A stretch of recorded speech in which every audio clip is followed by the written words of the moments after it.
Tatis Jr. hit a walk-off two-run shot in the ninth inning last night to even the series against the Angels. They'll be back tonight at 6:40 with Kyle Hendricks going for the Angels and Randy Vasquez going for the Pods. The Padres are currently minus 185 on the money line to win the series. And in the NBA tonight, the Knicks and Celtics in Game 5, potential closeout for the Knicks. Boston is favored by 4.5 despite not having Jason Tatum. That game will go on at 4 o'clock with the point total set at 207.5. Member rookies here at Lowe's up to 40% off paint, outdoor, and home essentials and more. Join for free today. Save more. Loyalty program subject to terms and conditions. Details at lowes.com/terms. Subject to change.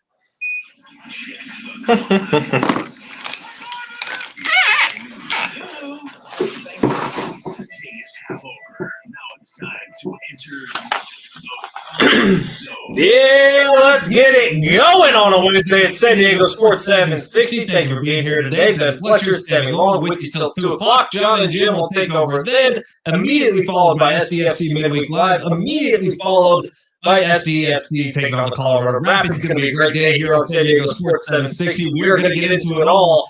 The start, though, is Fernando Tatis Jr. The start and finish today will be Fernando Tatis Jr. Because, the group project where, there's 5-6 people working on it and one person's really doing the lion's share of the work, and that group project gets an A, it goes down as an A. Last night goes down as a W. It does not do so without Fernando Tatis Jr. putting in the lion's share of the work with that magical walk-off home run to left center field, a booming shot that he knew was out immediately. Oh, that was an all-time pimpage of a home run. You love to see it down at Petco Park, which went insane after yet another late inning collapse by the Padres bullpen. What the hell is going on from the best bullpen in baseball? Sammy, what's going on, bro?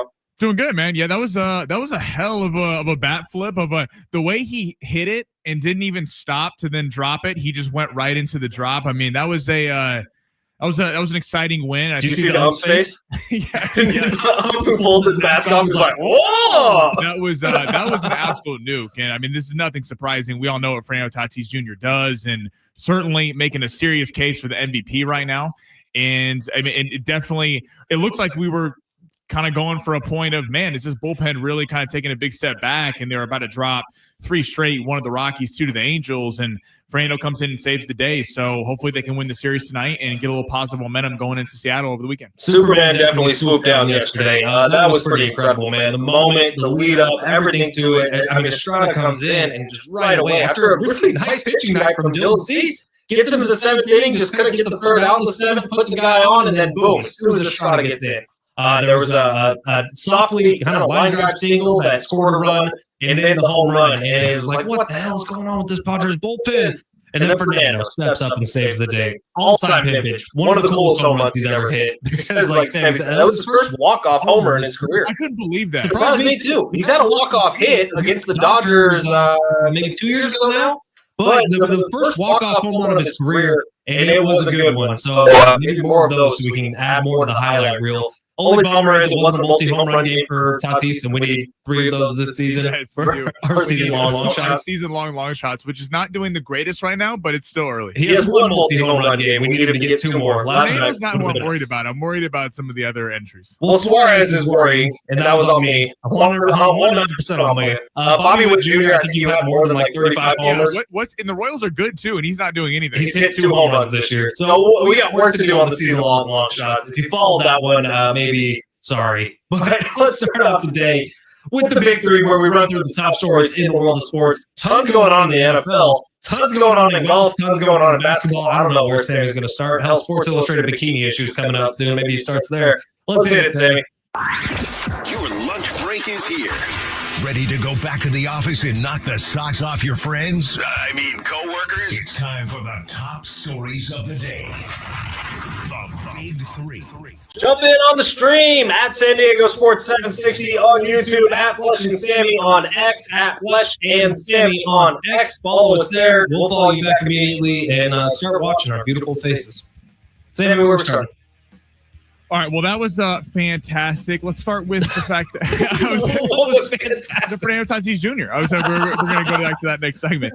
But let's do a little big golf story real quick. So Rory McIlroy said he wasn't trying to be Bryson's, quote, best mate at the Masters. This comes after Bryson DeChambeau was frustrated, said that he wouldn't talk to him all game.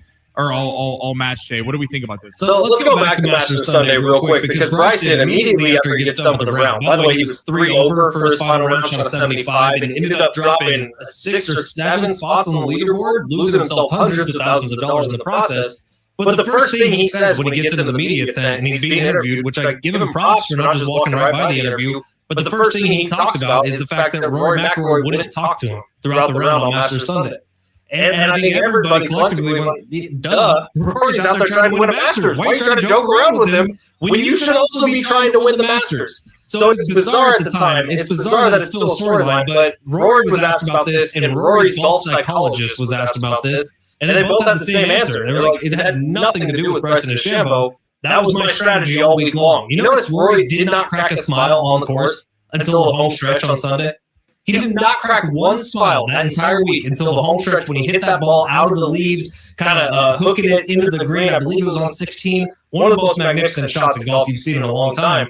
But that was Rory's strategy going into the week, was he wasn't going to look at scores. He wasn't going to focus on anyone except for his next shot. Yeah, I don't know what Bryson's complaining about. I mean, you're trying to build a legacy, win a Masters, win a green jacket. Like, is this time for chit chat? Go out to dinner after. If you want to sit and talk with the guy. I mean, I don't understand why he was whining about this. It made Bryson look kind of weak, in my opinion. I've always liked DeChambeau. And right, Rory, especially with Rory too, because Rory's a guy who has won so much, but has been criticized so much, rightly so, for not coming through in the biggest moments on Sunday. Rory was locked in. Rory looked like he was going to puke half the day because he was so nervous. He kept eating. Yeah, so why are you eating so much? Yeah, understandably so. I don't really get this, but it should be fun with Quail now, Hollow here. The rivalry continues this week at Quail Hollow, which has been getting just destroyed by rain over the last couple of days. Michael Kim, who plays on the PGA Tour, he's also like a big social media guy, but he's been putting out tweets today talking about the course, and he's walking the course as he's putting these out and doing his practice round. And my God, it looks like the most miserable thing ever out in Charlotte, North Carolina, with rain and hail just pounding the golf course over the last couple of days. Hopefully it clears up and we get some good golf. Heading to the NFL, the schedule released tonight. Got some news on a contract. Derrick Henry signs an extension with the Baltimore Ravens, 2 years, $30 million. This comes on the heels of Saquon Barkley's contract last year. Is this changing the running back market, the Eagles winning the Super Bowl with Saquon Barkley? Because now it feels like in the top 2 rounds, all these running backs are getting taken. Derrick Henry at age 31 getting extended for 2 years. It just feels like we've kind of, everything we've known about the running back position has kind of gone out the window. So Saquon's 28, and he signed a 3-year deal with the Philadelphia Eagles last year. He'll probably get another deal with them. I think he's a Philly hero now. But Derrick Henry, who he had 1,900 yards last year, it's not like he slowed down all that much. Is 31 years old, man. What do we know about running backs? We know they hit the cliff and they fall off that cliff. I think Derrick Henry still has another really good year of football in him. I think he's a great hammer, maybe still the best in football. When you're looking for short yardage situations, he's never going to get you negative. But if he falls off that cliff halfway through this season, and Baltimore has 15 mil tied to him this year, 15 mil tied to him next year, by the way, 25 of the total is guaranteed. That's a tricky place to be committing that much money to the running back when you know that there's other options available. I think we're going to see with Derrick Henry, the fall off will be, he'll have a bunch of touchdowns still, because I mean, he could be 35 and Todd Gurley with the Falcons, right? And he could be on the goal line, have a bunch of looks. But what I think might stop is Derrick Henry. If you look at a lot of his first halves, never has big first halves. It's the second half when guys are tired of tackling a 260-pound absolute tank. Running downhill the whole game, and guys get tired. That's where you see those kind of big breakaways in the second half. I think that could stop. I'm surprised Baltimore would do this with Lamar Jackson being maybe the best athlete in the entire NFL at quarterback. I get you want him back. Maybe there's an option on it. I got to look more into the deal, but it's a 2-year deal, $25 million guaranteed, $30 million overall. I think next year we could be looking at $15 million being paid to a 32-year-old running back, especially with the amount of talent that came out in this year's class, being a little like that could be a little bit of a misstep when I think the Ravens should focus more on getting a receiver versus just upping the running. So you pay him this money because you're expecting him to carry the ball 22, 25 times a game, somewhere in there, and I don't know that he's that guy anymore.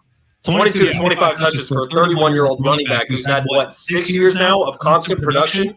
That's a tough ask. And you're talking about there's always been this thought of that Alabama players people kind of stay away from in the sense of they Saban always put them through a grueling workout process, probably took years off their body. It's crazy that Derrick Henry hasn't really had a downslide yet. it's the drop off could be fast. Maybe he plays great the next 2 years and looks like a great deal. You know what he attributes it to? Completely sober, has been his entire playing career. Has never smoked a cigarette, never smoked weed, never drank, and he eats completely clean. No carbs on Derrick Henry. Oh, okay. Maybe we should think about a life change. Yeah, maybe the Fletch Zone, but life change. That's what we're about. No more Coors Lights. No, oh, that's disappointing. Next. Let's head to the NBA.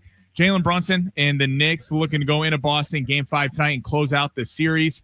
If Jalen Brunson wins a title, can he be the face of the NBA? Ooh, I like this question. Man, how much of a conversation has this been with Anthony Edwards and Ja Morant and Giannis Antetokounmpo, Luka Doncic? How many different narratives have come into play about, it can't be an overseas player, it has to be an American player. Dude, if you ball, you can be the face of the league. And Jalen Brunson is an absolute baller. If he can win a title, man, and he keeps playing like he's been playing, there's no reason he can't be.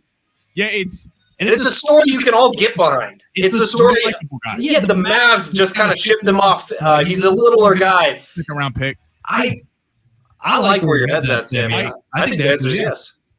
I go back and forth on this. I would lean yes. Because he plays because of where he plays for the Knicks, New York. Obviously, the Knicks are an extremely storied franchise that has a ton of fans. Outrageous families. Who are willing to spend somehow thousands and thousands of dollars for terrible seats. That city's going to burn down if they win a championship. But, the way he plays, he's gritty, he's fun, he's rootable because of being a second-round draft pick, being only 6'1". He's not the guy with the most athleticism, the most talent, but he's great. And what he's done to Derek White and Peyton Pritchard and Drew Holiday and these elite defenders, a lot of guys in these playoffs last few years couldn't figure that out. And the fact that Jalen Brunson is single-handedly by himself, Anunoby's been really good. But doing that, but then part of me goes, to be the face of the NBA, you need big-time highlights. Like Anthony Edwards fits that bill because of the crazy dunks, of the posters he puts people on. Luka kind of has the international hit three from literally the other side of the court. I think he can be, but it would need him to win a title to do it. Yeah, if he's dropping 30 points all the way to a title, all the way to the Eastern Conference Finals, all the way to the NBA Finals, look out, man. Next year, Jalen Brunson jerseys are going to be on fire. I will say both series are ending tonight. I think so. Warriors done, Celtics done. And it's unfortunate because both their best players are out with injuries. Yeah, I definitely think the Warriors are done. I wouldn't say the Celtics are done yet tonight. Celtics are done. I hope you're right. I 100% hope you're right. I could see this going Game 6. What's the argument? They're too talented, even without Jason Tatum. I think that they could get this one, and the Knicks could pack. Tatum was the only dude hitting shots for Boston the other night. Game 3, though, Jaylen Brown was the guy, and that's who's going to take a bunch of shots tonight. Without the distraction of Tatum on the court, I don't know, man. I think both series end tonight. We saw the Cavs get bounced yesterday, so half the Eastern Conference Finals that everyone guaranteed was going to happen is not happening. And I think the Celtics get bounced tonight. Warriors get bounced tonight. And the only one left is OKC and Denver, which is turning into a really good series. My God.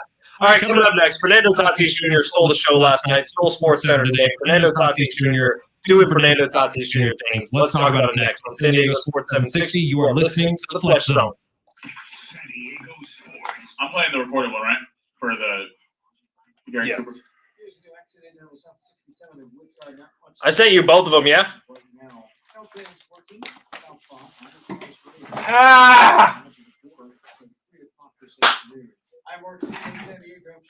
Member Week is here at Lowe's with up to 40% off paint, outdoor and home essentials, and more. Join for free today to save more. Loyalty program subject to terms and conditions. Details at Lowe's.com/terms. Subject to change. Download the Prize Picks app. Use code FLETCH. Get $50 instantly when you play a $5 lineup. Hey, it's Fletch for Gary Cooper and Mountain Trust Mortgage and Realty. I've known Gary for the last 5 years now. Couldn't think of a better guy to trust your home, your biggest investment in your life with. But Gary, you were just telling me that there's a lender that you work with who has a pretty cool opportunity for people here in 2025.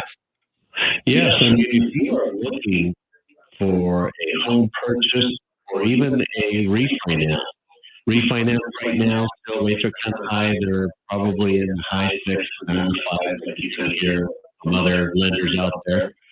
But I have a lender who services all their loans, and through May 31st, they are removing all loan level pricing adjustments on their FHA and VA and USDA loans for borrowers with FICO scores as low as 600. So if you have a credit score of 600 and above, this will allow you to eliminate a lot of the added hits to the rates because of credit scores and make the home more affordable. And this is a pretty huge savings. So eliminating these loan level pricing adjustments is going to help you qualify and help you qualify for more home. Give me a call if you have any interest. Now's the time. That's what Gary does. He eliminates the smoke and the mirrors and the shell games when it comes to mortgages. Give him a call today, 858-376-1299, or visit him online at mountaintrustmortgage.com.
Tonight, 6 o'clock right here on San Diego Sports 760. It is SDFC Midweek Live. Here from the head coach, Mikey Varis, as well as interviews with players and coaches. Find out the latest club and MLS information.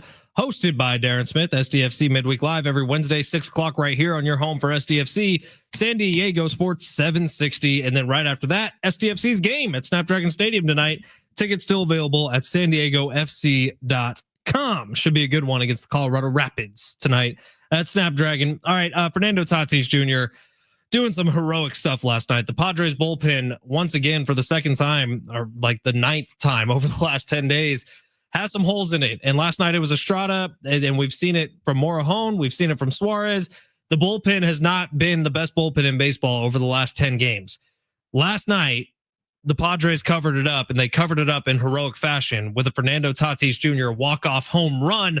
Allow us to play you Don Orsillo. In the air to deep left center field. It's back.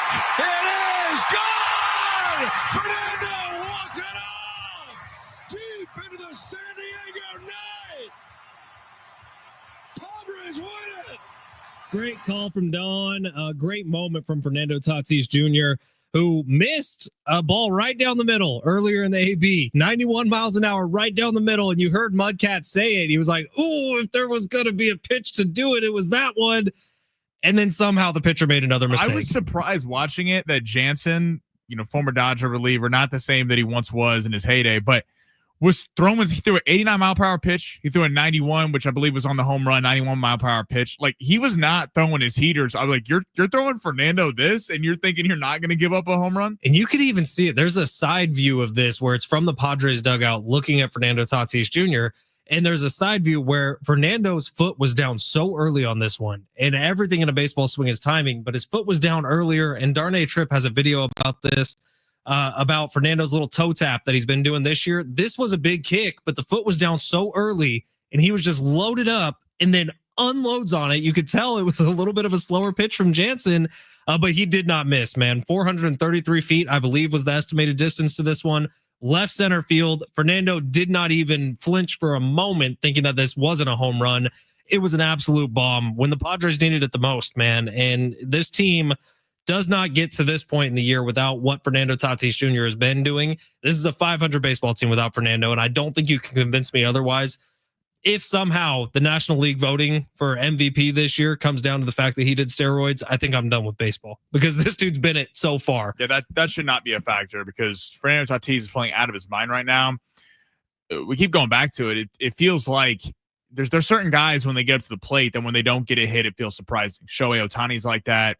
And it really feels like Fernando Tatis has elevated to that level. It's surprising when he strikes out. It's surprising when he grounds out. I mean, he has such a kind of aura at the plate. And I think we're seeing that. And it's just so cool to see. Hopefully he can stay healthy for a full season because it feels like we haven't been able to see the full magnitude of what Tatis could do because of shortened seasons for a variety of reasons. But he's playing out of his mind right now. Healthy right now. And if he does play, let's say 150 games this year, which we would all sign up for, I would say. If he plays 150 games this year, what's that home run total going to be? Like, seriously. We're going to hit our multi-home run bet if that happens. I mean, I think so too. But what's his total on the year going to be? Is this a 40 home run season? Is he getting closer to 50? I think so. I mean, there's nothing stopping him right now. What's he at right now? Is he at 12? Was last night number 12? I think it was. So if last night was number 12, and we're 30-ish games into the season. We're more than that. We're almost 40 games into the season. So he's on pace for what? I can't do math. 60 right now? That's what he's on pace for? That can't be right. Is that right? What's 162 divided by 30? Divided by 30. Marshall's doing some math right 40. now for us. They're 40 games in. 40 games in. Okay, so 4 times 40 is 160. So they're a quarter of the way through the season. That's math. All right, so 48 home runs. About, give or take a few. I think he can get more. I think 50 is very manageable. Let's get to 50, Fernando. Now, what do you think about we got some sound on the pen? Yeah, let's get to that. So Fernando Tatis Jr. after the game, he was asked a lot of questions about the walk-off home run, and he did it in very Fernando way. He was very humble about it, but he was asked about the bullpen and what that does to a team. Let's hear from Fernando. They have hold us for more than a month. They haven't been lights out. It's baseball. It's a human game. It's one of the toughest games out there. And, man, they have been awesome. And we have their back no matter what. And like I said, we're just good teams just going to find a way how to make it happen. They had been awesome. They have not been awesome recently. And that's good to hear from Fernando. It's a very leadership thing to say, like, we're going to have their back no matter what. But I also hope behind closed doors, somebody's talking to them being like, we need to pick this S up, dude, because we cannot rely on walk-off home runs. Yeah, I think if you're going at a concerning part is some of the games last week, it felt like it wasn't crucial pieces of the pen. Estrada has been struggling, and that's a concerning part because Estrada to open the year was money, and you're thinking about this is a guy in the middle of the pen that's going to be shut down because you know what Adam brings you. I know he struggled a little bit, but we all know what Jason Adam is. And Suarez, I know he had the bad night or 2 nights ago against the Angels, but at the same time, he's been great all season. I'm going to give him a pass on one bad start, but certainly it's fantastic that the narrative flipped, that Fernando bailed him out because we really were heading toward a bad loss on Sunday, a bad loss Tuesday or Monday against the Angels. And then you get bailed out last night, and it looked like all the momentum the Angels were playing with. I'm curious tonight to see how they respond because we saw Saturday 21-0. The best win of the season. They're all over SportsCenter. People are like, damn, these Padres are pretty good. Sunday, they come out lackluster, and they kind of came out the same way on Monday. You have a huge win, walk-off win last night. What happens tonight? Because at the end of the day, if you lose the series against the Angels, the walk-off's great, but that's not a great look considering this is the Angels. The Padres need to come out and really be dominant tonight. And Randy Vasquez has been struggling a little bit, so hopefully he kind of gets back on track and doesn't give his job to Kolek. It's interesting how the narrative is flipped between the Padres pitching staff. At the beginning of the year, the starting pitchers struggled a little bit and they weren't really getting out of the fifth inning. They had some blow up performances. Remember Michael King started off kind of slow and then immediately followed it up with a great start, but the starting pitching wasn't necessarily great at the beginning of the year, but the bullpen was fantastic. Best in baseball at a 1.8 ERA. Over the last 10, 15 games, starting pitching has been good. Michael King pitched a gem the other night and didn't get bailed out because of the bullpen. Dylan Cease yesterday was fantastic. Got into the seventh inning a week after we were worried about his arm because of the elbow cramping. And Dylan Cease was great yesterday. And then the bullpen blows it up. And so can they both be hot at the same time? That'd be nice. I think that in talking about Dylan Cease for a second, what was so impressive about that is that he did give up a home run in the first inning. Yeah. And you're going, oh no, is this, I mean, that's pitcher is such a mental thing. It's like being a corner in football. It's a short memory. If you're thinking about the last play, you're done. The amount of swing and miss he had last night with, I believe he finished with 10 strikeouts was fantastic. If Dylan Cease can get back to that level, to your point, Michael King's really kind of steadied the ship. And if Kolek and these guys can get back to it, then hopefully while the pen is struggling through this a little bit, the starters and we know the bats are going to be there, going to be able to carry them in the meantime. All right, quick break here. Coming up on the Fletch Zone, we're going to get to this Derrick Henry contract, what it means for running backs, and NFL schedule release night tonight. Sammy brings up a really good point. I agree with him wholeheartedly. We're going to text Mr. NFL and try to figure out how we can get this implemented. That's next on San Diego Sports 760 live on the iHeartRadio app.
This support is sponsored by Primetime Miss in the NBA tonight at 4 o'clock. The Knicks and the Celtics. It'll be Game 5 with New York looking to close out in Boston. Boston's favored by 4.5 with the point total set at 207.5. In the night game, 6:30. Warriors, the last gasp in Minnesota, taking on the Timberwolves. Timberwolves open as 11.5 point favorites, been bet down now to 10.5. The point total set at 203.5.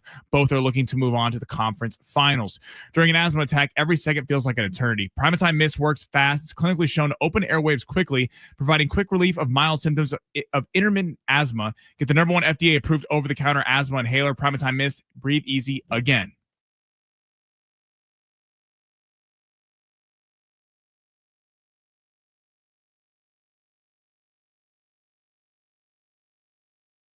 San Diego Sports 760. Ben Fletcher, Sammy Long with you till 2 o'clock. John and Jim will take over then. Fernando Tatis Jr. not the only person going viral after last night's walk-off home run.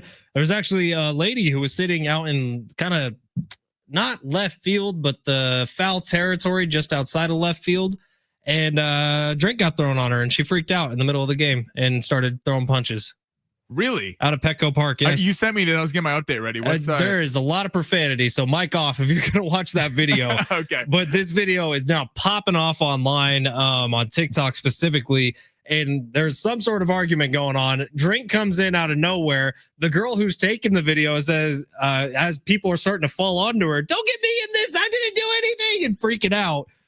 It is a solid video, well worth the time, but come on, San Diego, let's be classy. We're all rooting for the same team. This poor one dude, this like Usher's like in the middle of them fighting. The Usher looks like he's about 70 years old. Guys, just take it outside. Okay? Come on. Seriously though, text line, answer this question, 70470, start your message with team. You pay $80 to $90 to sit in these seats. Probably they were at the 300 level. $80 to $90, I guess, would be the ticket cost for those seats. You're paying $17 for a beer, most likely. What is someone going to say to make you throw that $17 beer on them? Like, what is going to make you mad enough to get in a fight and to end up getting kicked out of a game because you're throwing a beer on somebody? I saw the craziest fight I've ever seen at a game. I was at a Ravens-Rams game at the Coliseum, and of course there's a Cowboy fan. Like, why there's the Cowboy fan at a Ravens-Rams game? And this guy was running his mouth, and this guy stepped from behind us and just slept him. I have never seen someone get flatlined. He went out like that, and there was like a whole. I grabbed my mom. We had to like pull everyone away. It was I mean, it's like halfway cool to see, but it's a problem. We need to stop fighting at games. We need to stop fighting. It's like ever since COVID, it's just become a thing where everyone starts to fight at games, and we need to knock that off. 760 is thank you for this, actually, Sammy. It's Prime a Teen Mist. That's my ad read. I've been messing that up. I thought it was Prime a Time. I think this is like the 4th time you've been corrected on this one. Yeah, I had. That's on me, guys. It's on me. It's on me. Prime a Teen Mist. Here, you want to read it from the top? Why don't we go all the way through? I lost it. Next one, we're going to do the update perfectly. You're going to nail it. All right, let's talk some NFL because the schedule release, which, can I just say this first off, I'm going a little rant here. Can we not do the Adam Schefter and Ian Rappaport leaking out games for 3 days before the schedule release? I would rather it just all come out at once. It's impossible to keep up with. I have the CBS article up right now that's trying to keep up with all the different leaks that are coming out, but we don't need to know all the international games, a bunch of the holiday games, a bunch of the start. Like, just release it all at once. Make it a little bit cooler. Delaying satisfaction actually makes things more satisfying. I'm with you on that because they do a whole schedule release show, which is fun. Like, I'll be watching tonight. There's a party tonight. But then half the games that people are looking for are kind of out, but it'll still be fun. I'm just over it. But Sammy, you brought up a really good point. So let's talk about holiday games. Christmas, Thanksgiving, which have become 2 huge days in the world of professional football. I kind of love that the NFL kicked basketball out of Christmas. I think it's a more entertaining product. It's a lot more fun when all your family's around to have side bets going on basketball or football games than it is to have going on basketball games. But Sammy, you brought something up. I think is a brilliant idea. Lay this out there. Well, so Thanksgiving, the Lions get the morning game, Cowboys get the afternoon game. We don't know who the Lions are playing. It actually got announced the Chiefs will be playing in Dallas. And then Christmas is all yet to be determined. The Chiefs are actually playing the Broncos at night. But in terms of that, in terms of the holiday games, I really believe it's fine to schedule it. But if there's a massive injury, we saw Christmas, was it 2 years ago? I believe like the Giants were playing the Eagles, and the Eagles were an elite team, and the Giants were horrible. I really feel like they should be able to flex some of these games. I know because of media rights, they can't do all this, but it is a bummer when everyone's there and the game might suck. And I think they should be able to flex 100% of them. I don't think that they should have any games on the schedule for those days. And I think the Cowboys and Lions tradition needs to be done. Needs to be over with. That needs to be over with. Because my entire childhood, the Lions sucked. I get it that they're good now, but the Lions were a god-awful team that the one time a year we all had to suffer through a Lions game. I mean, we don't need to do that. And they would schedule for a year. Now, Lions-Bears would be actually interesting because they're both going to be good teams. But the Bears would be awful and the Lions would be awful. We'd be watching this game. The Cowboys are always up and down. Like, I get it with the Cowboys. It's like the Lakers. Everyone's going to be watching. It's the biggest fan base in the NFL. So in terms of ratings, they could be playing a high school team and everyone will be watching. But I really do feel like they need to wait to like, by that point in the season, like, we're starting to understand who's going to be a playoff team, who's not going to be a playoff team. So why not on Christmas Day, you take a look at the schedule, well, 2 weeks before Christmas Day, look at the schedule, see what's coming up and be like, oh, well, this game actually has playoff implications. Let's put this one up on Christmas Day. That way everybody is getting a great product on TV. We're not having to suffer through, I don't know, Broncos Colts. Like, that sounds like an awful game. How do you feel about, so some people are frustrated with this. The college football playoff is scheduled on some Saturdays in I'm fine with it. December. Me too. Some people are outraged by this that the NFL would schedule a game during. I believe they scheduled Packers in Bears and then another game while there's 3 games that day. My thing is this: like, that's your build a better product. As someone who loves college football, but I love NFL more. I mean, I'm sorry, the NFL is king. Like, people may not like to, if you don't like the NFL, you may not want to hear that. It is. Every other league builds their schedule around when the NFL is playing. Trust me, the NBA didn't want when the NFL came in on Christmas. There's a reason why baseball plays in the summer when the NFL's not on. And college football, it's just, it's a bigger storyline. So, hey, maybe you have great games and maybe the NFL games will be bad, so people will turn over. But some people are just outraged by this, that the NFL could schedule a game on a Saturday. It's like, well, then get a better product. Hey, I'm an Angels fan. Fernando Tatis Jr. should not have hit the ball that far. Throw a better pitch. It's a good point. Isn't it? Like, that's what you're saying, right? It's college football. They don't own the day is what I'm trying to say. So if the NFL wants to come in and beat your ass, which, by the way, the NFL is going to come in and beat their ass, be better. And it's the same thing that you can make the argument about a million different things in life. It would be Kenley Jansen complaining that Fernando Tatis Jr. hit the ball too far. Right. It's like people say the NFL owns the day because it does. Because people go... The NFL is by far the biggest thing on Sundays. I mean, like, has Coke ever once said, yo, Pepsi, you're making your product too good? Yeah. It's same, but different, I mean, in college football, hopefully in that regard, that the playoff games will be a lot better this year. I know last year, the first round games were all pretty much a dud. And then the game we were all looking forward to between Ohio State and Oregon that game was pretty bad too. But I'm excited for the schedule release tonight. I'm always get excited to kind of see how the schedules work out. But the NFL, man, can really do whatever they want. So as long as people are complaining, it's like people are still going to watch. So. I hope the NFL expands. They end up going to, you know what? Tuesday night football. Tuesday night football would be fantastic. Wednesday night football. Thursday night football. Fridays, we'll give you your night. You know what? Saturdays, college football during the regular season, you can still have it. But Mondays, Tuesdays, Thursdays. You know what the funniest thing is? Mid NFL season, it'll be like Wednesday, and you feel so lonely because awful. It's like you have football every other day of the week. Like in summer, it's baseball. There's not a ton going on outside of that. What was one of the first things I told you when you walked in here, Sammy? You said Wednesday radio is the toughest radio. Wednesday during the NFL season, it is the toughest day to do sports talk radio.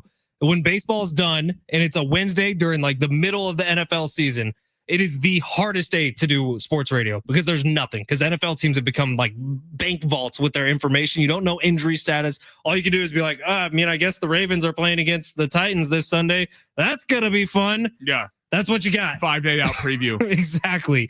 All right. Coming up next, long shots was so close last night. We're 2 or 3 back-to-back days. I'm going to say this. So Darius Garland was the one that sold it for us last night. Darius Garland, man. Did you see what his final box score was? Oh, I watched the game. Darius Garland was 4 of 16. 4 of 16 from the field.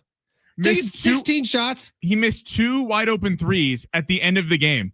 This one's not on Sammy, folks. This one is on Darius Garland. I appreciate that, Fletch. From now till history, 50 shows while this show is still cooking on. 50 years from now when the show's still cooking on. Darius Garland is banned. Darius Garland is done. He has joined the blacklist. He has joined Ryan Nembhard and Karl Anthony Towns. I think it's Kyle Nembhard.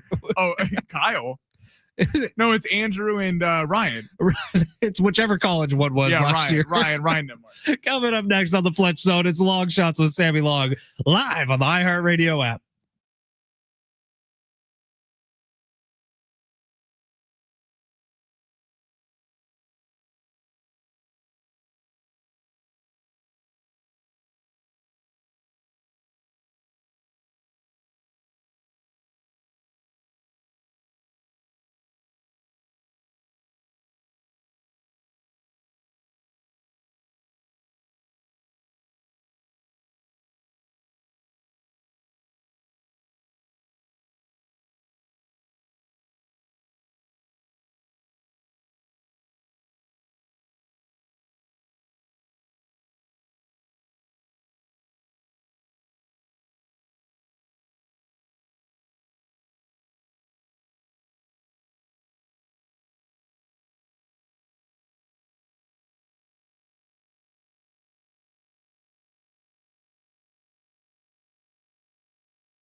San Diego Sports 760. Ben Fletcher, Sammy Long with you till 2 o'clock today. John and Jim will take over then. And I got to tell you, I am pretty excited for the new Naked Gun movie. I know we talked about it a lot yesterday, but Liam Neeson starring, Seth MacFarlane producing. I feel like it's a can't miss. All the guys are playing the sons of the characters from the original Naked Guns and Police Squad movies.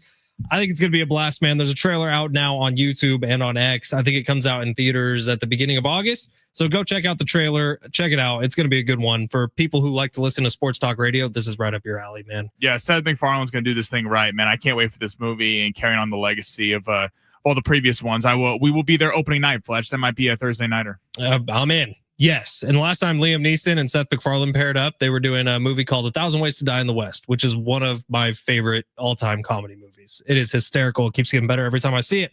All right, Sammy, we got long shots coming up right now. And yesterday was close. Probably should have happened. Darius Garland really sold the bag for us. How you feeling about today? Do you feel confident? I feel good about today. I think closeout games are a little bit easier. I feel like this could come back to jinx me, but I feel like closeout games are a little bit easier to handicap in terms of we know what needs to happen to do or die game.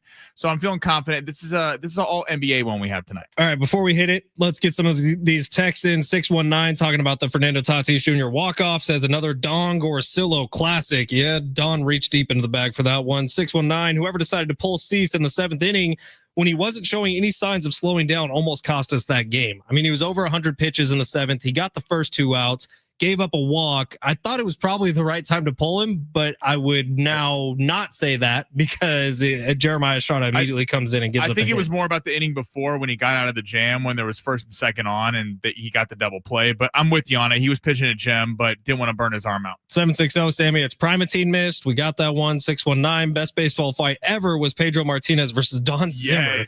Don Zimmer was like 70 years old when that happened. Pedro Martinez threw him to the ground. Chaos. 615. Yeah, what the hell, Sammy? You didn't want to take my word for it on the Primatine miss from last week, huh?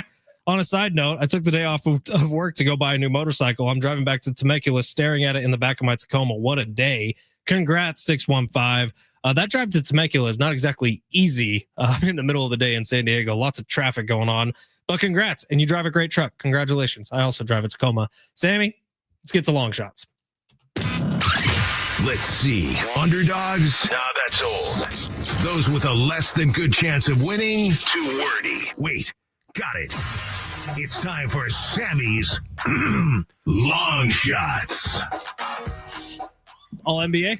All NBA. By the way, 615, I was trying to go back and find your text before my ad read, hand on a Bible, to figure out how to pronounce this thing, and it was edited out. It usually gives you a pronunciation guide in those reads.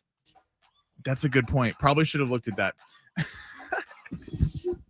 For the future, Fletch. All right. Where are we going? Long shots. So we have a free entry tonight. Anthony Edwards, 0.5 points. I like that. More than if he doesn't hit that, then I guess I don't know what to say.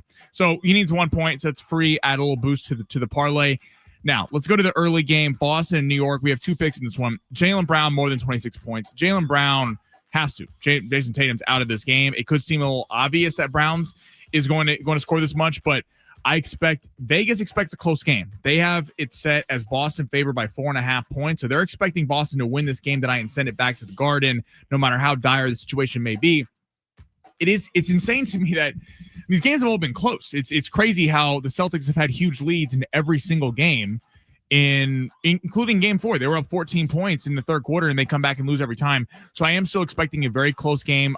Boston may win this one tonight. 26 points. Jaylen Brown's going to have at will to shoot. He's not competing with down the stretch. Is it Tatum? Is it Brown? That's kind of been the Celtics' problem the last few years, and they did figure it out last year when they won a title. So more than 26 points for Jaylen Brown. On the other side, Josh Hart, 21 points and rebounds more than. Josh Hart, I think, is going to have a big game tonight, especially on the road. He's a kind of plug-and-play, Bobby Portis, big energy type player. I think he's going to kill the glass tonight. They're also going to be keying on Brunson. I mean, they're going to be trying to throw everything at Jalen Brunson because he has time and time again dogged them this series. Mikal Bridges, Boston knows all about that. He scored 14 points in the comeback in game 2. So I think this is kind of Josh Hart's night. He's been a little bit under the radar on the road, 21 points and rebounds more than for him. Then the night game, Jimmy Butler. This is a field goal attempted bet. More than 17.5 field goals attempted, kind of similar to the Jaylen Brown reasoning. Jimmy Butler did not shoot the ball enough in game 4. He really didn't. I believe he only took something like 8 or 9 shots. I'll go back and find that, but it was certainly not enough in a closeout game with no Steph Curry on the road. If you're going to go down swinging. Go down with Jimmy Butler taking 35 shots a game against his old team. I think he might have something left for him tonight, and no one else on the team is stepping up. Buddy Hield has certainly cooled off after that game 7. In the game 1, the rest of the team really is not. Podziemski has not had the series I thought he would have had. Draymond Green is not the offensive player he was in game 1. And they kind of know that it's just Kuminga and Butler. So Butler not shooting enough. He's getting killed in the Bay Area today on radio and media. I think 17.5 field goals attempted more than for Jimmy Butler. What Bay Area media are you listening to? I have my sources. You have your sources too. I got one guy. I got two guys. Dieter Kurtenbach's like 9 feet tall, and Mark Willard is a stud. We should have got Mark Willard on to ask about Jimmy Butler. I think the Warriors are going to lose tonight, so I don't know. So, final parlay, Anthony Edwards free pick, more than a half point. Jimmy Butler, more than 17.5 field goals attempted. Jaylen Brown, more than 26 points. And Josh Hart, more than 21 points and rebounds. No notes. I like this parlay. And Anthony Edwards included at a half point more than, because on Prize Picks today, Anthony Edwards is discounted to just a half point. How about that? Use promo code Fletch, get a $50 bonus when you play your first $5 entry. That's what Sammy and I make these on. Hey, real quick, good long shots. I liked them a lot. I feel good about this one. Appreciate it. We need a win today. SDFC playing tonight, their first Wednesday night game of the season. They're playing against the Colorado Rapids out at Snapdragon Stadium. Tickets are still available for this game at sandiegofc.com. Tonight's a big one because it's their first midweek game. They almost turned into a little bit of a college basketball schedule moving forward, where there's a lot of 2-match weeks. And tonight, it's kind of the narrative surrounding SDFC right now is that Anders Dreyer and Chucky Lozano, who are 2 of the stars on this team, the 2 best players on this team so far this year, they're both a little bit older. So the narrative coming into the season about these 2 players was that they were retiring to the MLS. Well, so far this season, they have done anything but. So far this season, they've both been excellent. Sammy, you and I were at the game where Chucky Lozano scored his first goal in an SDFC jersey. That was badass. But Anders Dreyer has been the sort of steadying force for this team all season long. So the question for me, as they move into a little bit tougher of a schedule, is both of these guys have been able to play the majority of every single match without really having to slow down. And the way SDFC plays is so aggressive and so attacking. Now, are they going to be able to keep this up throughout their age? I believe 29 and 27, which in soccer years, they played a lot of soccer. So when you look at these 2 guys, are they able to keep this up all season, especially now that the schedule intensifies a little bit? Boom, soccer analysis. Well, Tom Penn, I like that. Tom Penn was on our show last week talking about how I asked him, does it change? Does the kind of substitutions change when you have maybe a game on a Wednesday and then a Saturday? You got multiple games going on in a week, or it's a shorter schedule. And he talked about how, this is going to include a lot of the younger players tonight. You're going to see some guys who maybe haven't quite gotten the time that they may have wanted or should have gotten earlier in the year, especially with the age of Chucky and those guys. So I think that some of the substitutions going to come in. It's exciting to see some of the young players. Can't wait to see the crowd. I'm sure this is going to be a big match on the MLS season pass, because watching it on there, being at the game, it's an electric environment. And the last power rankings I saw, they were 9 and they won since then. So they're going up. It's kind of crazy to think that SDFC this early into the season, even if they told us that their wildest dreams was this, I don't know if they believed it. And the fact that it's really coming to life and the city's really supporting it is awesome. And I'm excited for the game tonight. And it's such a risk bringing in a guy like Chucky Lozano, who, yes, he was a superstar in Mexico. He's one of the most celebrated Mexican national players ever. But bringing him in as in the twilight of his career, we've seen this in the MLS before, where you bring guys over from the Premier League or from their home countries and they almost retire in the MLS. Unfortunately, we saw it in San Diego with the Chargers a lot too, where you bring guys after the prime of their career, you bring them into San Diego and they retire on the beach. And that's been a narrative about the Padres. That was a narrative about the Chargers. And it does not appear to be the narrative about Chucky Lozano, who feels like he's coming into a new era of his prime. He's playing some excellent football on the pitch. So SDFC tonight playing against the Colorado Rapids. You're going to hear that right here on San Diego Sports 760. And then tomorrow on San Diego Sports 760, both this show, the Fletch Zone with me and Sammy, we're giving away a pair of tickets to this Saturday's match. John and Jim will be giving away a pair of tickets to Saturday's match. That coming up tomorrow right here on San Diego Sports 760. But coming up in hour number 2 on the Fletch Zone, we'll go back to Fernando Tatis Jr.'s walk-off. We'll kind of set the table for tonight's game for the Padres against the Angels. They need it because they need to win the series against the Angels. Goodness gracious. The Angels are like half of 500 right now. And we'll get back to the NFL a little bit. Some of the schedule that has come out, we have new games added, including both Christmas games. We'll tell you what they are coming up next on San Diego Sports 760 live on the iHeartRadio app.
This sport is sponsored by Dairy Queen. Fernando Tatis Jr. hit a 2-run walk-off home run in the ninth inning last night. They will finish up their series against the Angels, who are 17-24.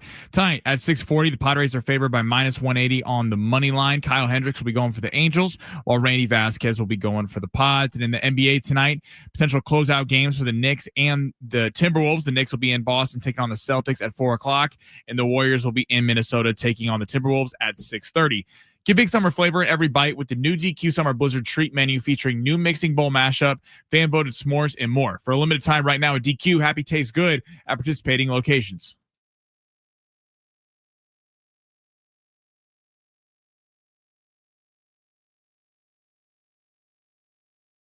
Yeah, let's get it going here. In hour number 2, San Diego Sports 760. Thank you for being here. We sure do appreciate it. My name is Ben Fletcher. That's Sammy Long. We're with you till 2 o'clock today. John and Jim will take over then. They're on till 6. Then it's SDFC Midweek Live. Right after SDFC Midweek Live, you got SDFC taking on Colorado Rapids right here in San Diego. That'll get going at 7 o'clock tonight. At 6:40 tonight, Padres will start game 3 against the Los Angeles Angels of Anaheim. For the Padres, Randy Vasquez is going to be on the mound. Bit of a prove-it night for him. Obviously, the bullpen has been in a tough spot over the last couple of weeks. Maybe Vasquez can give us 6 innings tonight and make sure that that's not really a thing. Last night, it took Fernando Tatis Jr. to his heroics in the 9th inning to hit a walk-off home run, the first one of his career, which was a pretty magical moment. It also got brought up, especially on social media, that Fernando Tatis Jr. so far this season, that is only his 3rd home run out of the 12 that he's hit that there were runners on base for. And I think people are somehow trying to dog Fernando Tatis Jr. for this. Ain't his fault. Thank you. I mean, I get like maybe if there's not runners on base all the time, maybe he's not going to have too many home runs that have runners on base. But last night he did, and last night it was a walk-off. That was part of the downfall of the Padres last year, was that no one in the back end, including Arise, who was hurt down the stretch, but the 7, 8, 9, and 1 hitters were doing nothing in that playoff series. So when Tatis and Tatis was raking, there was nothing on base. There was nothing coming back. That's what I think we're going to see the biggest difference this year with the Padres is if the 7, 8, and 9 hitters, they need to be a little bit better, but can keep up this kind of production so you can lead into Tatis, lead into these guys.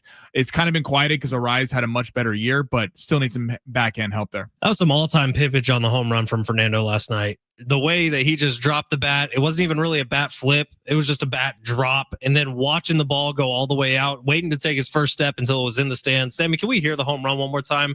Because I think it was an all-time call from Don Orsillo, too, who nailed it. He does every time, but I never get tired of hearing it. If we have it ready, let's hear from Don. In the air to deep left center field. It's back. It is gone. Fernando walks it off. Deep into the San Diego night. Padres win it. Good stuff from Don. Good stuff from Mud earlier in that bat. It was like, what the hell's Fernando doing not swinging at a 91 mile an hour? I can't use the right word that is in my head, but straight down the middle pitch. I think we all know what it is. And Fernando, but he takes advantage of a Kenley Jansen kind of 89, 90 mile an hour pitch right down the middle for a home run, 433 feet. That's what you need from your superstars. That is what National League MVPs do, even if it's only on May 13th, like last night was. All right, it's hour number 2 here. Plenty to get to. Sammy's Big 3 is coming up right now. Sammy, let's hit the button. Sorry, that was me. Did not give you any time on that one. Your lunch break is here. Ready to go back to the office and knock the socks off your friends? Coworkers? It's time for the top stories of the day. The Big 3. That one's on me. It's all good. You can stream us live on X and on YouTube. On X, it's at Fletch and Sammy. On YouTube, it is at San Diego Sports 760. Sammy, where are we starting hour number 2 with? All right, so the Warriors' potential closeout game tonight is, if they lose, is this Curry's last chance? Well, he's not playing, but was this Curry's last chance this year to win a title? Look, I would have said that 2 years ago when they won the title. I was like, oh, well, cool. Now Curry can kind of ride off into the sunset. I'm not going to doubt him anymore. Like, I don't think I need to, because Steph Curry, if they can figure out a way to keep Jimmy Butler next year, if they can figure out a way to bring a couple guys in, it doesn't really matter who's around. But if Curry and Draymond and Butler are on the team, I think they got a shot. If Curry was healthy, this is a very different series. Definitely. The age is a problem, though. I mean, Curry's going to be 38. Draymond's 38, I believe, right now, or 37. And then Butler with the age, yes. I'm not going to say it's done, but it feels like we're going to get to a LeBron thing where LeBron can't be the number one anymore, kind of like Curry because of the age. It's like he's going to need someone else. And Butler's fantastic. Jimmy Butler's one of the all-time playoff performers there are, but he's not a young player. And I don't know how much longer this can go on. It does suck that Steph got hurt in this series. Maybe one more crack at it next year. Maybe one more crack next year, but we're definitely I mean, Steph. There was a story that he like called Draymond and said, "This is our last shot. Like this is when we got Butler. Like we got another run at this thing. You could bring the same team back. Who knows what happens with Kuminga? Maybe you work him in next year. Maybe you trade him because he has played very well in these playoffs. Maybe you get a bunch of picks and some collateral back. But it is a bummer that team we didn't really get to see this year because this series would be definitely different. Minnesota still might win the series, but it wouldn't be looking to be closed out in 5 games. So we'll see if he's done there. Potential Eastern Conference Finals sticking in the NBA. Who should have the edge in potential Pacers-Knicks series? Ooh, fun one. As of this exact moment, I would give the edge to the Knicks because of Jalen Brunson. But Tyrese Halliburton, the way he's playing, man, they rip through the Cavs like a hot knife through butter. A lot of that is Cavs injuries. I would give the edge slightly to the New York Knicks. I believe they're a little bit more complete than the Pacers are, but Tyrese Halliburton, he's star. But that's a fun series, is what that is. I think it's a pick'em series. It's the Knicks, well, because they both took down massive teams, right? I mean, they took down the teams that we all had locked into the Eastern Conference Finals 2 months ago. A real question heading into the playoffs was: would the Cavs or the Celtics see a Game 7 before the Eastern Conference Finals? The answer is no. And yes, no. That's true. The Pacers are really good. I think that they can give. The Knicks are going to have a size advantage because really the only big the Pacers have is Miles Turner, and he's really good, really athletic, hit the game sealer last night. It's kind of going to come down to, I think a big thing in this series, people might be like, what is Mitchell Robinson hitting free throws? We've seen this in Boston. They've been kind of doing the hack-a-shack thing because if you're the Knicks, you're probably going to want to go a little bit bigger, play Karl-Anthony Towns, obviously, get Mitchell Robinson on the floor, create kind of a size mismatch, and let Halliburton and Brunson go back and forth. But if Robinson is playing his way off the floor because he can't hit free throws and they're just hacking him and he's literally can't shoot them at all. So that's kind of becoming an issue in this series. That'd be a really fun series. I think two teams that are kind of easy to root for, even though it's New York, they've been so bad for so long, and the Pacers are a really fun young team. And the two stars of that series are two guys that have been massively disrespected. Tyrese Halliburton got voted the most overrated player coming into the NBA playoffs. And Jalen Brunson, cast aside by the Mavericks, was told that a guy who's 6'1" can't be a big-time number one on a team. It'd be fun to kind of see narratives get rewrote there. I like both of these teams, man. I hope one of them ends up winning the national or the NBA Finals this year.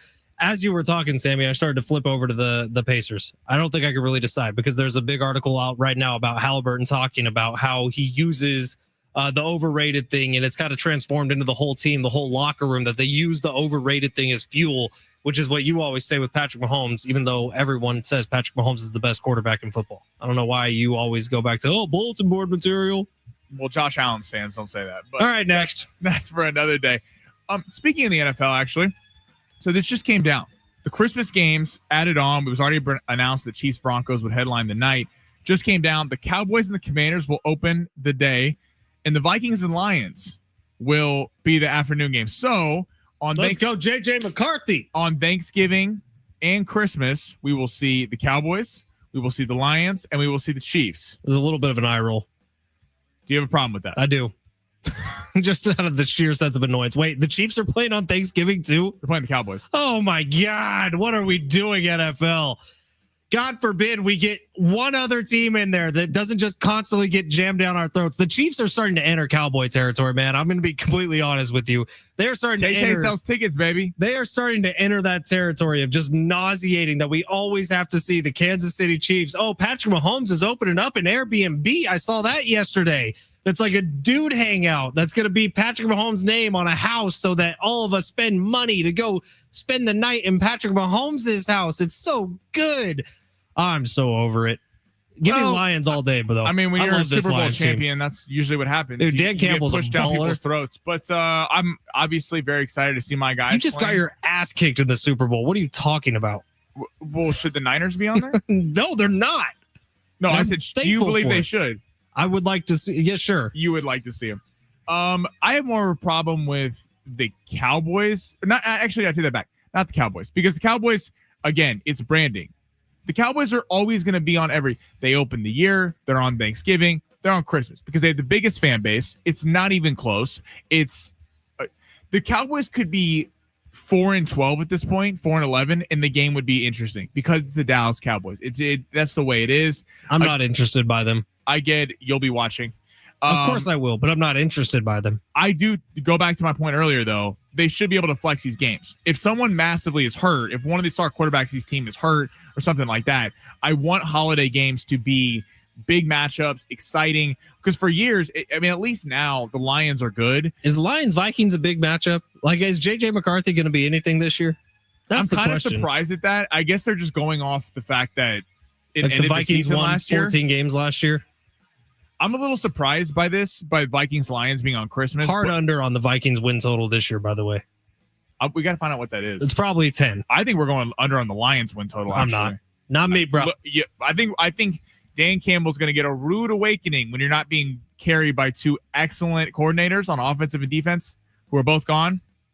I think there's going to be some problems there. I talked a lot of schmack about the Cowboys over the last 2 weeks just because it's been so much Cowboys the last 2 weeks. I was thinking to myself last night about fantasy football, which I often do on May 13th. And I was thinking about the stack of Dak and CD this year. Might be real nice to have because Dak is going to fall a little bit lower in the comfortable quarterback range. CD, if you can get him with your first overall pick, say you're picking around 7 or 8, that feels real nice to me this year. Even with Pickens there? Because of Pickens being there. When has CD had a top receiver across from him? And he's still putting up 1,500-yard seasons.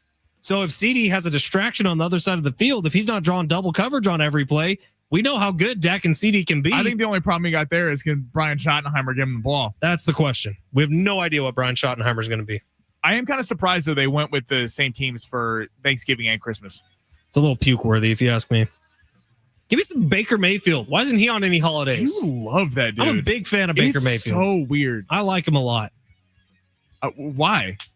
Because he's the all-American, pull up your bootstraps, get to work, man. He was doubted his entire career. He was doubted in college. He gets to the NFL. You tell me Jared Goff wasn't doubted? Of course he was. I like Jared Goff too. J.J. McCarthy wasn't doubted. Dak Prescott wasn't doubted. I am currently doubting J.J. McCarthy. Patrick Mahomes coming out of an air raid offense wasn't doubted. Oh my God, stop it with the Patrick Mahomes. No one cares about him anymore.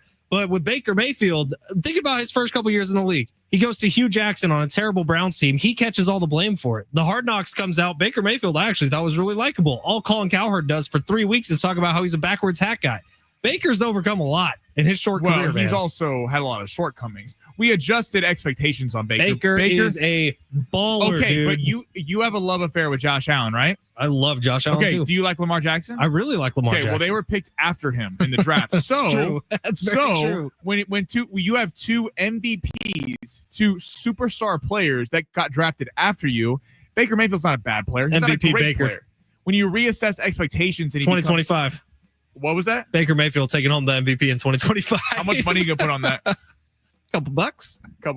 We'll see. All right, coming up next on the Fletch Zone on San Diego Sports 760. 2 games tonight in the NBA. Are the series both over? Some detail coming up next on San Diego Sports 760 live on the iHeartRadio app. Also, a pair of tickets to give away coming up next. We got a pair of tickets to go see Simple Minds with Soft Cell and Modern English Saturday, May 24th at North Island Credit Union Amphitheater. Hang on for the next 10 minutes. You got a chance to win those tickets coming up next. San Diego Sports 760.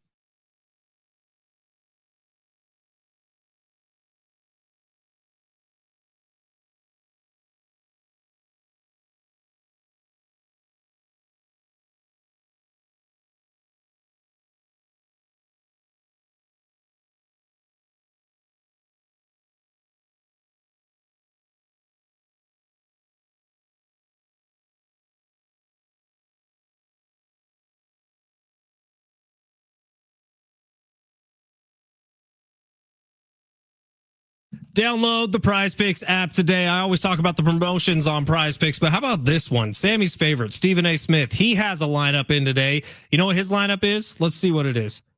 It is Jalen Brunson, less than 27.5 points. Jalen Brown, more than 25.5 points. Mikal Bridges, more than 14.5 points. And Derek White, more than 18.5 points. If you want to follow along with Stephen A. Smith, you get a 25% bonus on the free Prize Picks app. Download it today. Use promo code Fletch, FLETCH. Get a $50 bonus when you play your first $5 entry, which doesn't even have to be yours. Could be Stephen A's, could be Sammy's. We'll post Sammy's up at Fletch Sports on Instagram pretty soon here. Download the Prize Picks app today. Join the tens of millions of active members, the billions of dollars that have already been awarded in winnings. And when it comes to safety with your money, Prize Picks is the best in the game. Quick withdrawals, easy transactions on Prize Picks, now offering Venmo, MasterCard, and Apple Pay to make sure it's easy for you to withdraw your money from the app into your bank account. I've done so with 4,900 of my hard-earned dollars so far since November of 2023. Download Prize Picks today. Use promo code Fletch, FLETCH. Play your first $5 entry, get a $50 bonus, and run your game all season long on Prize Picks.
San Diego Sports 760 with 13 chances for you to win 1,000 buckaroos every weekday with the bonus bucks giveaway every hour from 6 to 6. Listen for the keyword, enter it at sportssd.com for your shot to win $1,000 on the air here. Indiana Pacers take care of the Cleveland Cavaliers 114-105 last night. Indy wins the series 4-1.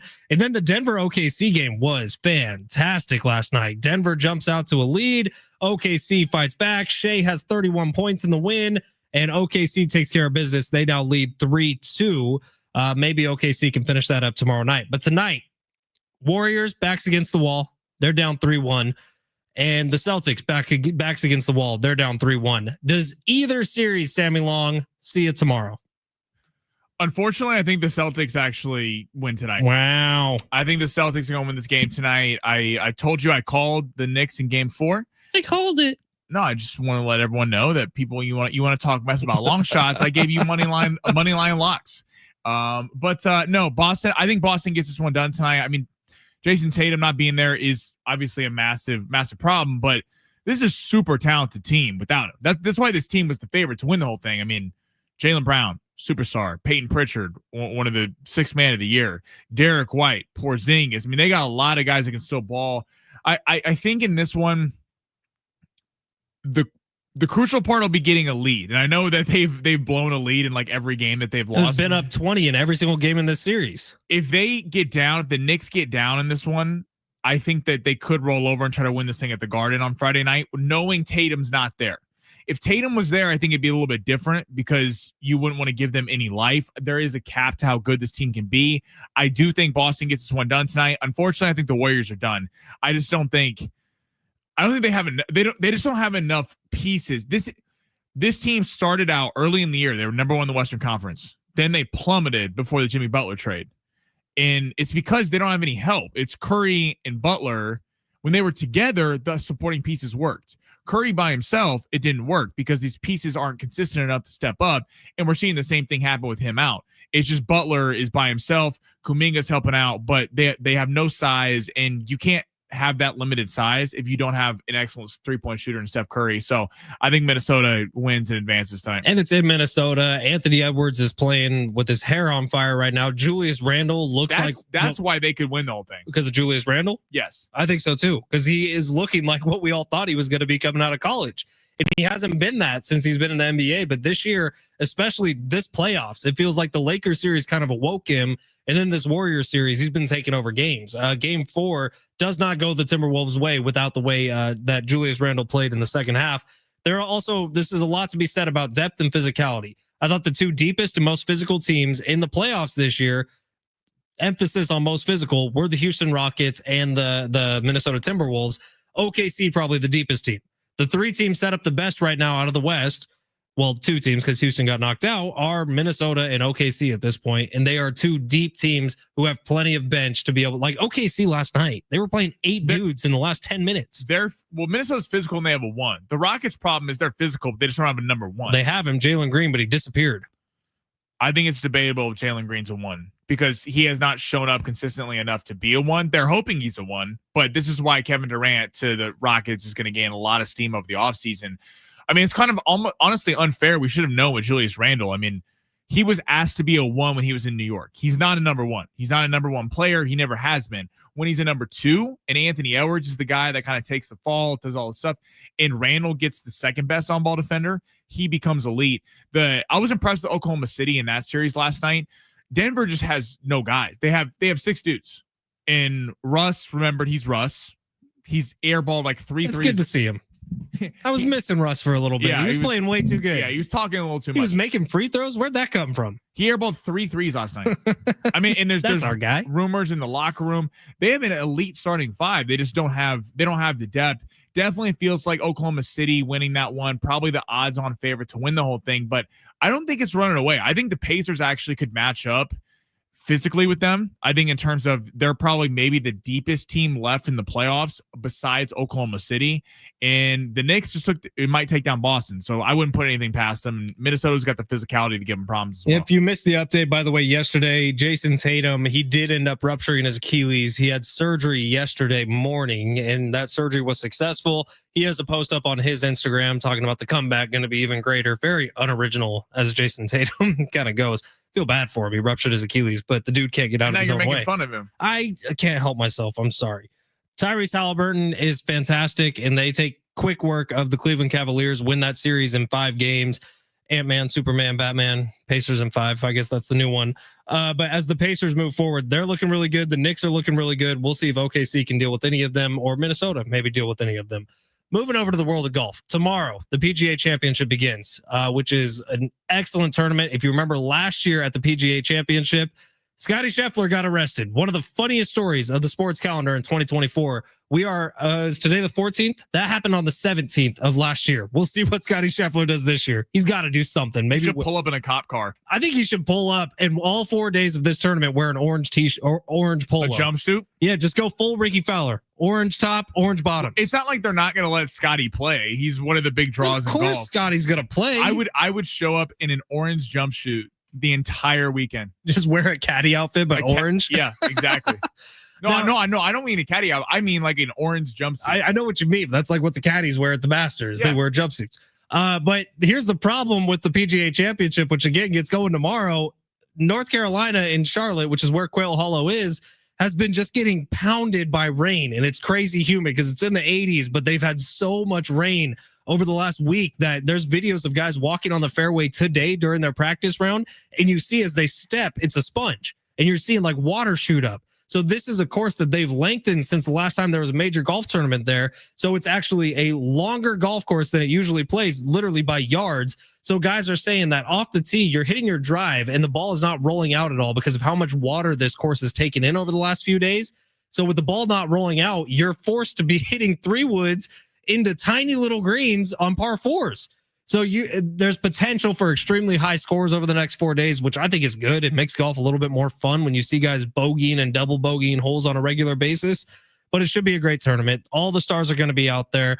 Bryson is confirmed playing. Rory is playing. A lot of the live guys have gotten into this tournament, which is a good thing. It's better when we see all of golf. I'm glad they're in the same grouping because the whole narrative after the Masters that Bryson's crying about him not talking to him, and then he said, "I'm not there to like be best mates," as Rory would say, is Scottish best mate. Like that's a fun Irish thing for golf. You need Irish, yeah. You need some storylines. It makes people. It's like fighters. It's like when you can kind of root for certain guys, you don't like certain players. It's better for golf. I'm kind of glad this is happening and makes this tournament kind of fun this weekend. This is going to be a fun couple of days of golf, man. I'm pumped for it. Saturday, there's supposed to be more rain. Thursday, Friday, Sunday are mostly clear. But North Carolina weather this time of year, you just have no idea. So we will see. Should be fun. PGA Championship gets going tomorrow. If you care, there you go. All right, San Diego Sports 760 coming up next on the Fletch Zone. Padres had themselves a night last night. Fernando Tatis Jr. had himself an NL MVP moment last night. Can they keep it going today against the Angels? We'll talk about it coming up next. San Diego Sports 760 on the iHeartRadio app.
This report is sponsored by Lowe's. It's been confirmed in the NFL. The Christmas Day games will be the Cowboys Commanders in the early game, Vikings Lions in the afternoon, and the Chiefs and Broncos will get it going at night. In the NBA, 4 o'clock tonight, the Knicks will be looking to close out in Boston. Boston is currently favored by 4.5 points with the point total set at 207.5. And the night game, 6:30, the Warriors will look to stay alive against Minnesota. In Minnesota, they are currently favored by 10.5 with the point total set at 203.5. Member Week is here at Lowe's, up to 40% off paint, stains, tools, flooring, and more. Join Milo's Pro Rewards for free today to save more. Loyalty program subject to terms and conditions. Details at lowes.com/terms, subject to change.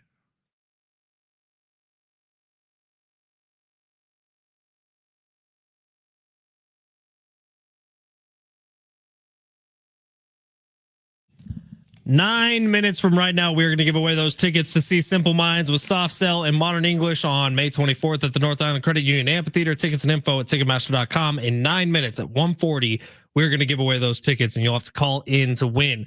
Sammy, before we get back to the Padres, I have a job for you. Are you interested in this job? Depends. Can you accept it blindly before I tell you what it is? Sure. I promise you're going to like it. What is it? You got to get us tickets to something happening in Las Vegas. Oh, that I can definitely do. Las Vegas on Friday, June 27th. It is the return Sean O'Malley of Power Slap. We're not going to Power Slap. I want to go to Power Slap, dude. Have you seen I guess going there live, it's different. It's supposed to be incredible. And Sammy's future wife is competing in Power Slap. Power Slap? Yes, dude. So she can slap me if I ever say something wrong? Paige 12 gauge Van Zant is going to be performing at Power Slap. I believe this is number 13. 4 title matches on the line. Come on, we talk about combat sports all the time. Power Slap is a combat sport. Thing. No one loves boxing and combat sports more than me. Power Slap, I feel like once you've seen it all. Why? Because there's no art to it. You're just slapping them. Whereas boxing and UFC, there's art. There's exactly Marshall here trains, knows all this stuff. Like, there's an art to it. There's setting up shots. You're going to the body. You're taking guys down. I don't just slapping someone till they go silly. I'm sure you would feel differently if you were getting slapped and they were showing their art to your face and via the palm. Well, that's exactly why I don't want to do it. We don't have to do it. I just want to go watch. If we got tickets to Marab and Sugar Sean, you would rather go to Power Slap over that? No, I would rather go to that, but I would rather go with Paige Van Zant, who is why I want to go see Power Slap. Aren't you married? I am. Kendall, I'm not saying I'm going to date her, Sammy. I just want to pay money to go watch her fight. So, Kendall, guess what? We're not taking that trip that we've all wanted because I'm going to go to Power Slap to see Paige Van Zant. Well, that's why you're getting us tickets, Sammy. I don't want that on my credit card. Come on now. So I'm paying for it now. We could work something. We're going to Vegas. You're going to make all the money back anyways. I think I'm going to Vegas early June. Are you going to go see Sugar Sean fight? No, we're just going to Vegas. How do we get into that event? Time for you to start pulling some connections because I would also like to go see Sugar Sean and Marab. You're the guy. See, I'll sit in the media section. I don't care for free, but you don't want to do that. No. But then you also don't want to spend money, so it's a real pickle for you. It's a real pickle, man. It is a tricky one. Maybe I just need to become a total degenerate gambler so the casinos start giving us tickets to things. Well, I'm already halfway there, so we can definitely talk to. Imagine if we got to do the show from like BetMGM or something. I would love that more than anything. If anyone is listening who has the ability to make that happen, that Casinos, is all. We love every single one of you. Every one of you. Doesn't matter which one. We are brand loyal too. So if you hook us up at one place, that's the only place we like. Only place we'll do. Ever. And also, if El Pollo Loco's listening, I would love a sponsorship there. I mean, I don't know about that one, but yeah. I don't think I've ever had El Pollo Loco. That is crazy. You've never had El Pollo Loco? There's so many great burrito shops around San Diego. It's not. You don't get burritos. Why would I go chicken to a place that only serves chicken? It's the crazy chicken. I'm a carne asada boy through and through. I don't like the way you said that. Carne asada boy. That's what I like, dude. I'll mess around with some lengua too. I can't believe you never been at El Pollo Loco. Tongue tacos. Bring it on.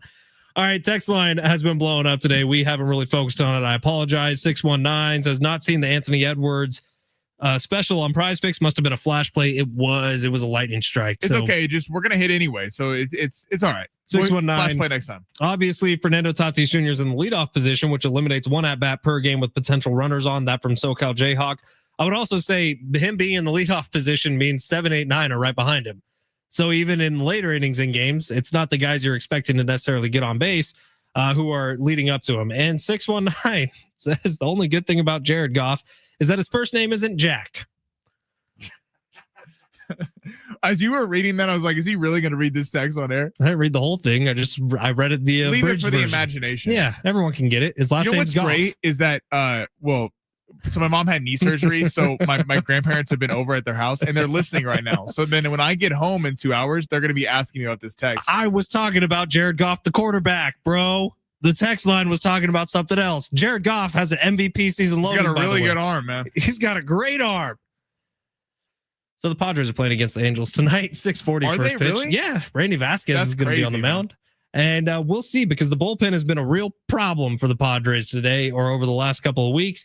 Randy Vasquez, he feels like a situation where you need Vasquez to go 6 today. You need him to be pretty solid. And I would absolutely love to see Jason Adam and Robert Suarez get into the game today and just go back to being their shutdown performers like they have been most of the season and kind of cleanse the demons that have been the bullpen over the last couple of weeks. I think there's an opportunity where you need to see guys thrown into the fire a little bit. You know, you can't get out of the pitching yips or the golf yips or whatever the yips are without just doing more of it. That's how you win. So Padres just need to kind of fight their way through this bullpen slump.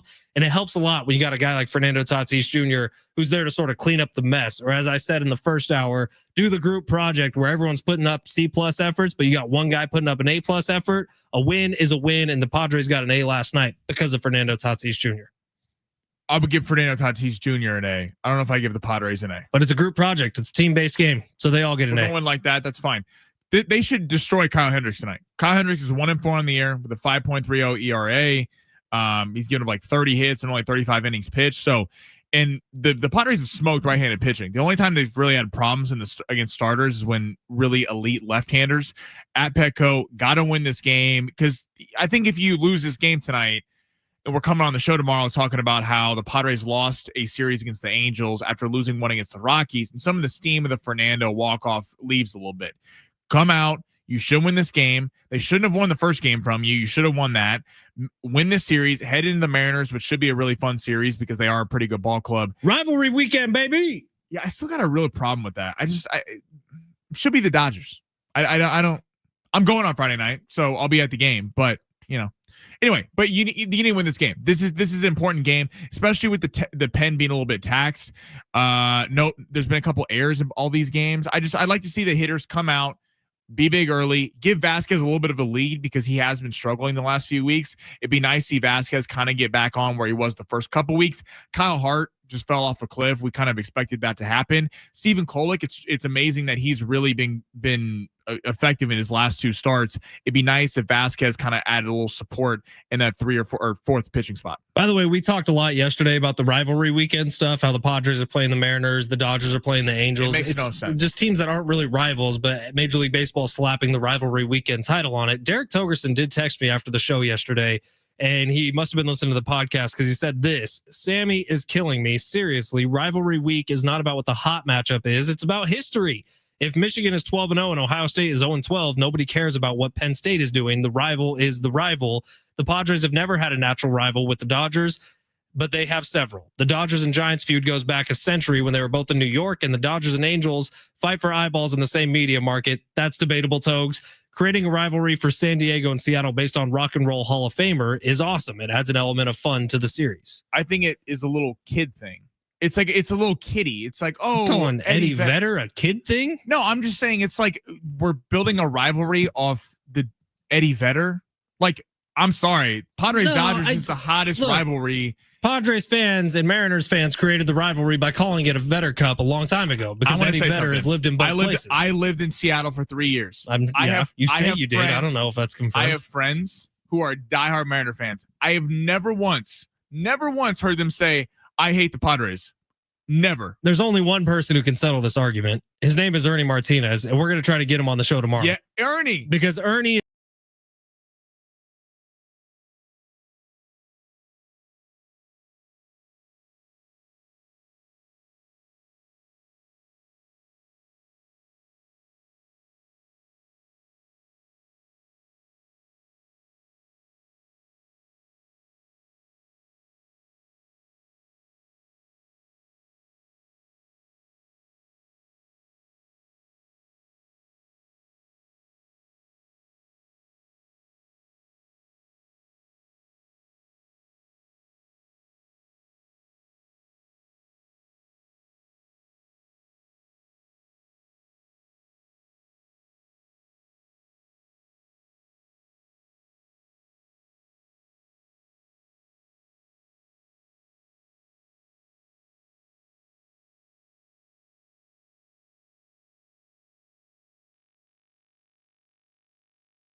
Thank you, Big Rich. Download the Prize Picks app today. Use promo code FLETCH, FLETCH. You're going to get a $50 bonus when you play your first $5 entry. Here is the entry that we are rolling with tonight here on the Fletch Zone. We got Jaylen Brown, more than 26 points tonight. Josh Hart, more than 21 points and rebounds. And Jimmy Butler, more than 17.5 field goals attempted. Those are all basketball, but you could throw whatever sport you want in there. If you're a huge soccer fan, it's available to you. If you're a huge baseball fan, guess what? Prize Picks is the official daily fantasy sports app of the San Diego Padres. So get in all the Fernando Tatis Jr. entries you possibly can. But download the Prize Picks app today. Use promo code FLETCH and get yourself a piece of the billions of dollars that have already been awarded in winnings to the tens of millions of active users on the Prize Picks platform today. Download the app, use promo code FLETCH, get that $50 bonus, start running your game no matter what your sport is. You can combine sports from baseball to basketball to soccer to hockey. It does not matter. If you're watching sports, it is for you on Prize Picks, where you just have to make stat projection lineups, more or less, on at least 2 players for your shot to win up to 2,000 times your cash. Download the app today. Take advantage of the promotions like Taco Tuesdays and Flex Fridays. Take advantage of the quick withdrawals. I can get my money in as quick as 15 minutes when I hit withdraw from the Prize Picks app. Download it today. Use promo code FLETCH and run your game all season long on Prize Picks.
Couple quick notes here on San Diego State basketball before we get to Big Marsh on the mic. Miles Bird is going to be playing in a little NBA Combine 3-on-3 tournament a little bit later on today. It might be going on right now, actually, as he kind of tests his feet into the NBA waters. And then the news that came down yesterday, it's still not official, but San Diego State and Arizona are getting close on a scheduled non-conference neutral court game. That would be huge for the program. A huge kind of measuring stick game early on in the offseason or the non-regular season, non-conference schedule. Could be awesome for San Diego State to get a game against Arizona on the books in the non-conference schedule. We always talk about that. Arizona projected to be another top 10 team again this year. Hopefully Dutch and crew can work that one out. All right, Big Marsh, what's going on, bro? How are you? Oh, no complaints at all. Just happy to be here. Big Marsh has been working with San Diego Sports 760 for a little bit now and doing a great job. He's running a lot of the SDFC games, actually, and we got an SDFC game coming up a little bit later on tonight. So we thought, Big Marsh, time for you to talk some SDFC with us. Oh, well, just first off, before I continue, I want to give a shout out to Adrian Garcia Marquez. That dude great is the job. GOAT. Great job doing the play-by-play here on 760. He gave me a nickname, Marshall Thomas Segundo. So shout out, Adrian. I appreciate that. The match on Saturday was awesome. It was 0-0 until Milan Alowski Escondido's own got a goal in the 79th minute. And then Anders Dreyer had his team leading fifth goal in the 87th minute to put San Diego up 2-0. So it was an exciting match on Saturday. Anders Dreyer has been the man so far for SDFC, quickly becoming a fan favorite. And when he came over, it was like, is he past his prime? Is he going to have the same fire that he played with internationally here in the MLS? And he's done nothing but back it up, man. Anders Dreyer has been on fire. Hopefully that continues tonight against Colorado Rapids. That game will kick off coming up at 7 o'clock tonight. 6 o'clock, though, it is the SDFC Midweek Live, which is going to be an extended pregame show for their match tonight against the Colorado Rapids. Marsh, you been to a game yet out at Snapdragon? Not yet. I've been in the booth here and looking forward to seeing our fourth in the standings. San Diego's fourth in the Western Conference playing against Colorado, who's ninth. So time to kick some ass. Got it. SDFC's minus 185 tonight, so we're expecting a big performance. You doing a little sprinkle on that, Sammy? I always sprinkle. Always sprinkle. I always sprinkle. When are we going to Vegas, dude? I try to tell you I'm going to Vegas in a month. So if you want to come, that's fine. Do I get to like sleep on your hotel room floor or what? That's exactly why we're already off to a bad start. Why? Because I thought you sleep on my hotel room floor in a heartbeat. I don't want you at the bottom of my bed. Why? Just not a good look. That's rude, Sammy. That's what that is. You want to sleep on a Vegas hotel floor? It wouldn't be the first time. Definitely won't be the last time. Still got some good partying years left of me. Are Sammy. they not paying you enough money? You can't get a hotel room and sleep on a bed like they a normal pay person? me fine. I just don't like spending money. I like saving money and hopefully buying a house. Call Gary Cooper today, 858-376-1299 if you want to buy a house. You're not buying a house anytime soon if you keep going to Vegas. I haven't been to Vegas in a while. It's not spending money in Vegas. It's investing money. Exactly. Marshall's right. See, I have no problem investing into a slot machine, but a hotel is a sunk cost. You play slots? I love. What are you, 95 years old? First thing I do when I go to Vegas, $20 straight into the Huff and Puff machine. See what happens. No. Yes. When you first thing go to Vegas, you get all your boys and you each put $100, $200 in, whatever the thing is, and you drop it right at the roulette table. Immediately, black or red. Not even a choice. That's the first thing you do when you go to Vegas? Yes. You don't go play a $20 slot machine. Are you kidding me? No, you put $20 in because then it's going to determine whether or not you have a couple $100 in your pocket for walking around money. You got to throw 20 in the slot machine. You would rather do that on a slot machine than like playing a table game where you have a real shot to win. Sammy, it's just quick. It works. All right, man. SDFC back on the pitch tonight, taking on the Colorado Rapids at Snapdragon Stadium. You can hear the match live tonight, starting at 7 o'clock after SDFC Midweek Live right here on San Diego Sports 760. Your home for SDFC. Sammy, before we get out of here for today, what's happening in the basketball games tonight? Are both these series over? No, I think Boston's going to win this one tonight. Close game. I think they eke it out. Kind of a lower scoring game. I'm going to go like, I don't know. I'm going to go like 198, something like that. I do think Minnesota blows out the Warriors. I think that you could lay the 10.5 with Minnesota and get this. I don't think the Warriors have enough. Marshall, what you think? I agree. I think Minnesota definitely finishes it. I think Anthony Edwards, who I think he sent KD home, LeBron home, and now he'll send Steph Curry home and go into the Western Conference Finals. Do you think they have any shot against Oklahoma City or Denver? Who has Minnesota? If they go on, do you think they have any shot? I think that they're playing with that eye of the tiger, to go to a Rocky 3 reference. You know, they just have that hunger for it, in my opinion. Yeah, they're a little like, there's not a ton of expectation on them, and Anthony Edwards does rise to the occasion. It sucks we didn't get to like see him against Steph all series. It's kind of hard to like tell what's going to go on in the future, but I think any of these final matchups would be pretty fun.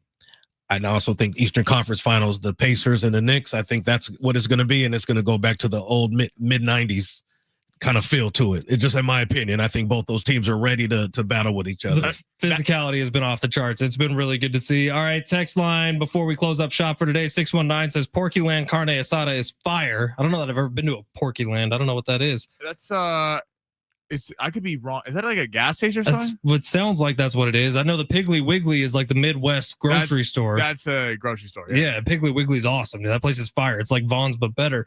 619 OMG, bro. Ernie, cue the laugh. Ernie. Yeah, I am going to send that text right now. We're going to try to get Ernie on the show tomorrow. 858. Just curious, do you guys even look at stats before you say stuff? Vasquez has been really good his last 2 starts. Sammy?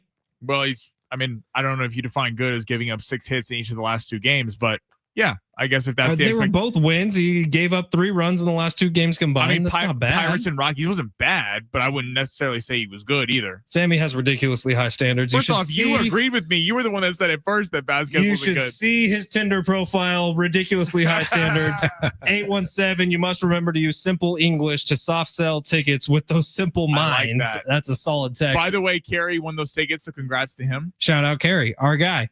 And before we get out of here, Michael Block, if you remember from last year, he was the viral sensation who qualified for the U.S. Open, I believe, maybe the PGA Championship.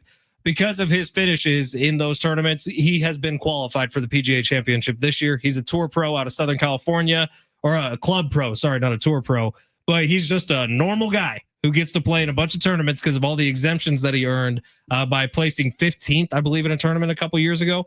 He is scheduled for 76 strokes tomorrow. I would take the more then. Is this a real life Happy Gilmore that we have going on right now? Did you just set him up and then say take the more than on the stroke? That's exactly what I just did, Sammy. It is a little bit of a real life Happy Gilmore, except Michael Block is literally just a guy. Like Happy Gilmore at least had a superpower to be able to hit the ball 400 yards. Michael Block is the guy that plays old man golf out at the golf course, hits the ball 270 yards. People, we need to educate ourselves. Porky Lands is a Mexican chain in Sorrento. I need to go. In South Bay, 619 Tech. Yeah, I would love to go to this. I can't believe I haven't been there. Yeah, we're going. You know what? There's one up in Del Mar, too. There's one in the Carmel Country Highlands. There is. Oh, we got to go. I'm embarrassed that I haven't. I apologize. We're ending the show on Porky Lands. I am going to go to Porky Lands right now and go get a burrito. That's exactly what I'm going to do. San Diego Sports 760. John and Jim are coming up next. Thank you, Big Marsh, for being here. We appreciate you. Sammy, nice work today. We'll see y'all tomorrow. Maybe Ernie Martinez on the show tomorrow. San Diego Sports 760. Coach Quintero will be here as well. Quintero is always here on Thursdays. We love the coach. Bye.